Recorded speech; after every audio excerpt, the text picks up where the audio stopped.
Yesu ashimwe bene data bakundwa, Uwiteka bishimire kandi Uwiteka akomeze kubana namwe aho muri hose. Ndasaba kugira ngo uburinzi bw'Uwiteka aribwo bukomeza kubana namwe, igikundiro cyayo, icyubahiro ndetse n'igitinyiro bikomeze kubabaho aho muri hose, aho muyikorera muri hose.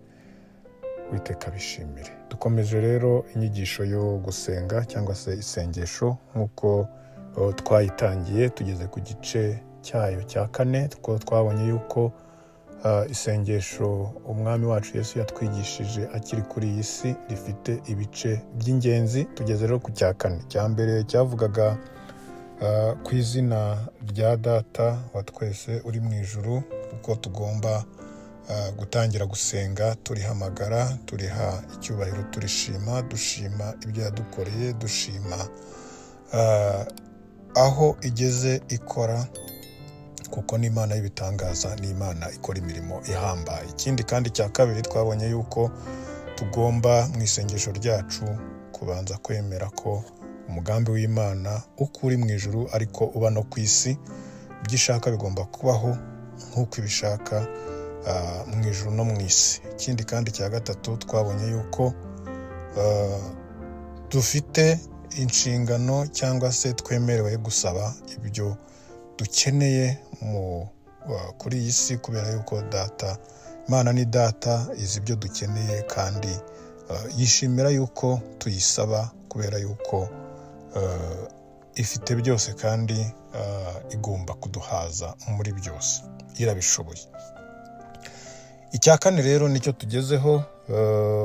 Icya 4 kivuga ku gusaba imbabazi, aho tubona ku murongo wa 12 w'igitabo cya Matayo, igice cya 6, mu isengesho umwami wacu Yesu yatwigishije, ritubwira ngo uduharire imyenda yacu nk'uko natwe twahariye abarimo imyenda yacu.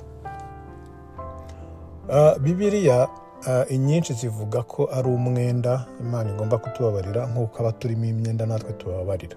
Mu by'ukuri iki ni ikigereranyo cyiza, kubera yuko muri iyi si iyo umuntu agufitiye umwenda akaba yarananiwe kuwishyura, akenshi hari n'igihe atifuza ko mwanahuza amaso, akenshi hari igihe atinifuza yuko mwahurira mu nzira, ndetse hahandi umuntu ubucuti mwari mufitanye buhagararaho kubera yuko yananiwe kwishyura ideni akubereyemo.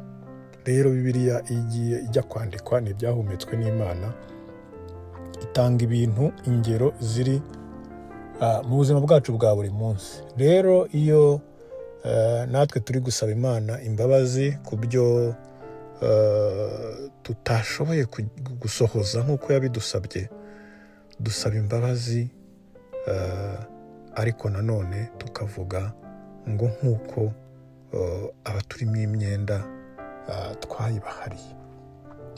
Mu zindi Bibiliya ndetse hari n'aho bavuga ngo utubabarire ibyaha byacu nk'uko natwe tubabarira ababitugirira, ho bavuga ibyaha. Ukibaza rero uti iri sengesho ese abenshi bariha uburemere rwakagombye kugira? Ndetse n'iyo ukomeje ku mirongo ikurikira uyu nguyu wa 12 hepfo ku wa 14, baravuga ngo kuko nimubabarira abantu ibyaha byabo, na so wo mu ijuru azababarira namwe, ariko nimutababarira abantu, na so nawe ntazababarira ibyaha byanyu. Aho ukibaza ese burya koko iyo umuntu asaba Imana imbabazi ku byo yakoze, ajya yibuka yuko nawe agomba kubabarira? Ujya wibuka yuko uko usaba Imana imbabazi ukizera ko iziguhaye, ujya wibuka yuko ahangaha tuba twavuze ngo itubabarire nk'uko n'abandi tubabarira. Aha rero abenshi ntabwo bajya bibuka yuko bafite inshingano, bafite umukoro wo kubanza kubabarira ababakoreye ibyaha, wo kubanza guharira abarimo imyenda, kugira ngo nabo bababarirwe na Data wo mu ijuru, kugira ngo Data wo mu ijuru nawe abaharire imyenda yabo bamufitiye. Kuko burya niba hari icyo twijeje Imana ko tuzakora ntitugikore, ubwo ngubwo dufite umwenda.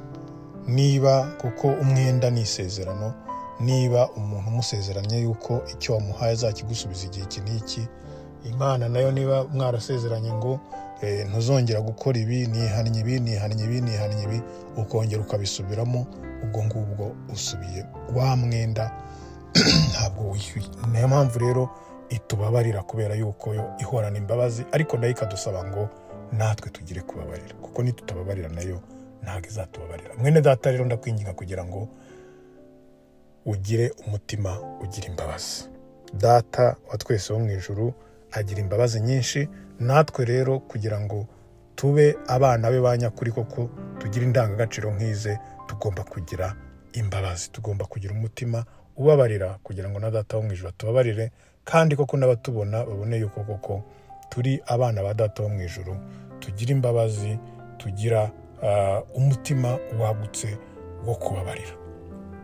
Niba rero ugira inzika, umenye yuko ubwo iyo ndangagaciro ni mu Mana utarayigira, kandi wihutire gusaba Imana kugira ngo umutima wawe uhindure, we kugira inzika, ahubwo ugira imbabazi hafi, ugira imbabazi hafi nk'uko Data, nk'uko So wo mu ijuru nawe akugirira imbabazi buri gihe, atitaye ku bibi wakoze.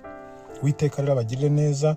Icyo cyari igice cya 4, kandi tubashimira gukomeza gukurikiriza inyigisho, tubasaba kandi ngo mukomeze mukande subscribe. Niba ari ubwa mbere wari ugeze ahangaha, wari ubwa mbere wari ugeze kuri uyu muyoboro, kuri izi nyigisho, kumva hari icyo zigufashije, kanda subscribe kandi ukande share, kugira ngo n'abagenzi bawe bataramenya uyu muyoboro nabo babashe kugerwaho n'izi nyigisho. Uwiteka abahe umugisha rero, mugire kubabarira kugira ngo namwe mubabarirwe ibyaha byanyu, kandi umutima w'imbabazi muwuhorane, kugira ngo kubera yuko Data wo mu ijuru nawe agira imbabazi nyinshi, ahora tubabarira mu duto no mu binini.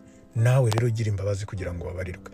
Uwiteka abahe umugisha rero, mukomeze gukurikira izi nyigisho, mukomeze tubane, umwuka wera ibyo atubwira tubisangire, mu izina rya Yesu Kristo umwami wacu niho mbibasabiye, amen.